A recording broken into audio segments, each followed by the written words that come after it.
Hey folks, welcome back to Canada's Boxing Channel. Tuesday, December the 9th, on a beautiful day here. Of course, snow everywhere, but gloriously sunny and not overly cold. Anyways, to boxing. Jake Paul news. Now, Jake Paul may be a mediocre boxer. Some people would say he's less than mediocre. Some people would say slightly better. Maybe on the 19th, people's views will change. But what we are fairly certain of is that he is an absolutely first-class marketer and promoter. And if we needed any evidence to support that assertion, we only have to look at yesterday and today. Yesterday, Jake Paul made an announcement on one of the social media platforms, X, I think, that he was teasing this big news. And a lot of people thought, oh, yeah, it's going to be a cancellation of the Anthony Joshua fight. You know, he's got this black eye that Lawrence Okolie gave him. He's going to pull out, citing injury. Ha! We knew it was never going to happen. See, Jake Paul is full of it. It was all intended to get clicks and hype and chasing clout. I think that's the current expression, though nobody should ever quote me on what current sort of expressions are. But anyways, he hasn't cancelled his AJ fight. And in fact, he mocked those who had gone online to say that he was cancelling the AJ fight. In fact, he went online to say that you're all dummies. Ha ha, you thought I was going to pull out of the fight. Ha ha, you're all dummies. You fell for it.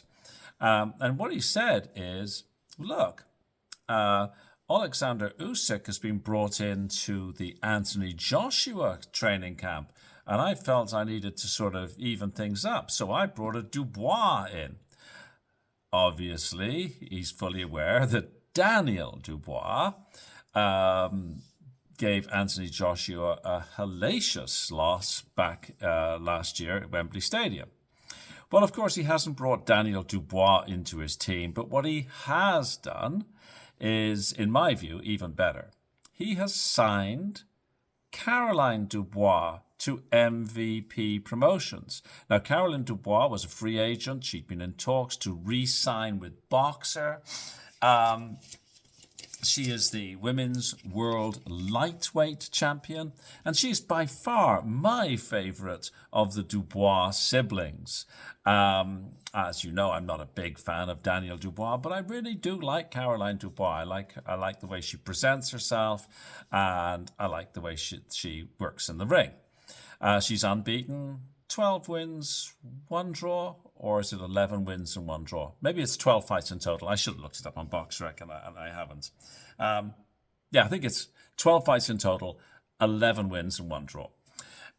So not only has he signed her for MVP Promotions, which is a real coup, he's definitely doing a lot for the women's sport.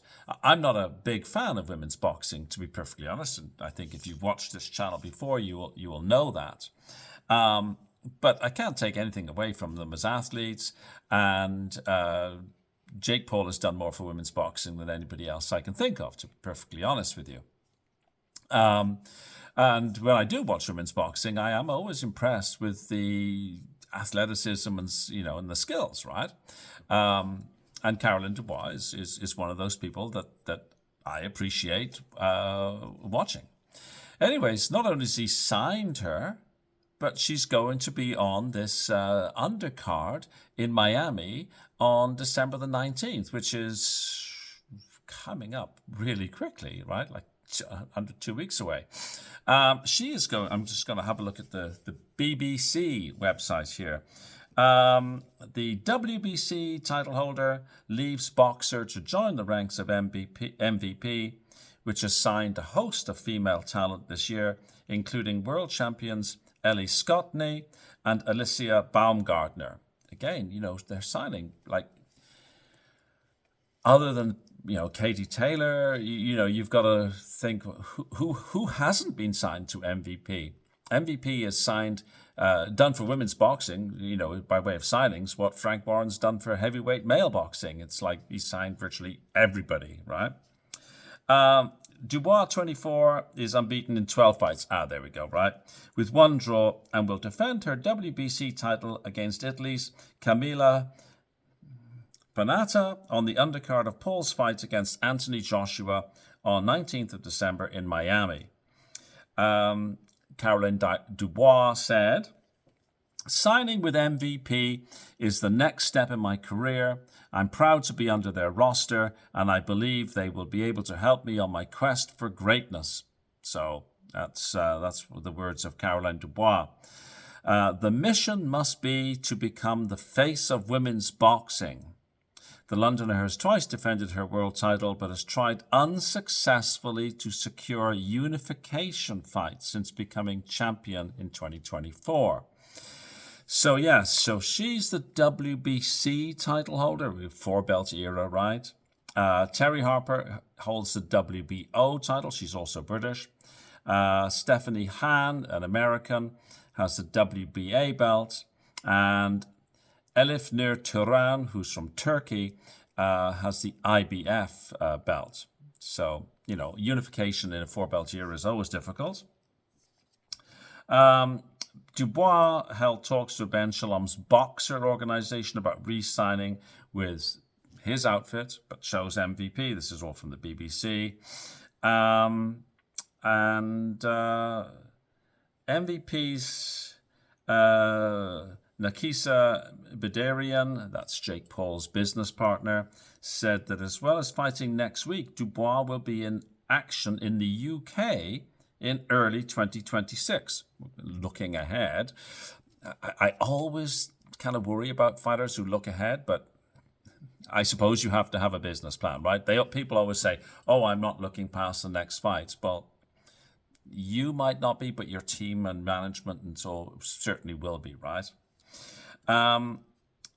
The co-founders of MVP, Paul and Bedarian, said Dubois has been the most coveted free agent in women's boxing. And I don't doubt that at all, right?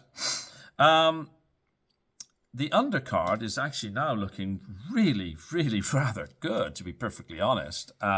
Again, free on Netflix, if you've got a subscription, right? There's 1, 2, 3, 4, 5, 6, 7, 8, 9 fights. Yeah. Did I count that right? 1, 2, 3, 4, 5, 6, 7, 8, 9 fights. Dubois and Panatta is one of them. 10 2-minute rounds. There's the undisputed bantamweight title. Johnson and Gall. Anderson Silva and Tyrone Woodley, cruiserweight fight, 6 3-minute rounds. Alicia Baumgartner and Lila Baudouin, WBA, IBF, and WBO super featherweight world titles, 12 3-minute rounds.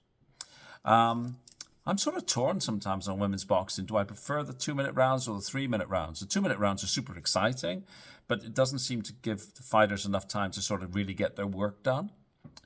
And then, of course, the headline is Jake Paul and Anthony Joshua, 8 3-minute rounds. I think, I think it's a pretty good card. If you like women's boxing, it's a fabulous card. But it's a pretty good card. And like I say, free on Netflix, so you don't have to have that pay-per-view, which is super annoying with DAZN. So yeah, there we go. I guess, people who ran onto social media saying, "Aha, Jake Paul is pulling out of the fight," they were kind of caught with egg on their face. Having said that, nothing would surprise me if he pulled out tomorrow. I wouldn't say, "Oh my God, I'm shocked," because he's a mercurial character. And who knows what can happen. My guess is the fight's going to go ahead. My guess is Anthony Joshua's going to win in about the second round. I for some reason, I just don't think it's going to be a first round KO. You know, I should maybe try and put a video on about how Jake Paul can win. Just sort of a little bit of a tongue-in-cheek one, maybe. But again, boxing. Who knows? One thing we are sure of is that if Jake Paul wins, then that would be the end of Anthony Joshua. If Anthony Joshua wins, which I think most people are 99.9% sure will happen, it's definitely not the end of Jake Paul. Right? You know, hey, I stepped in with a former two-time unified champion. Sure, I lost, but hey, look, you know, I got in the ring. Jake Paul has won simply by stepping through the ropes. Anthony Joshua's got to win in spectacular style. So a lot of pressure on AJ, actually, in a way. He's got to catch him, and he's got to knock him out. And he can't get hit in the process. Or at least not get hit hard. Anyways, that's all for the moment. Talk to you on the next video. Please like, please share, please subscribe. And wherever you are in the world, have a fabulous day. Thanks for watching. Cheers.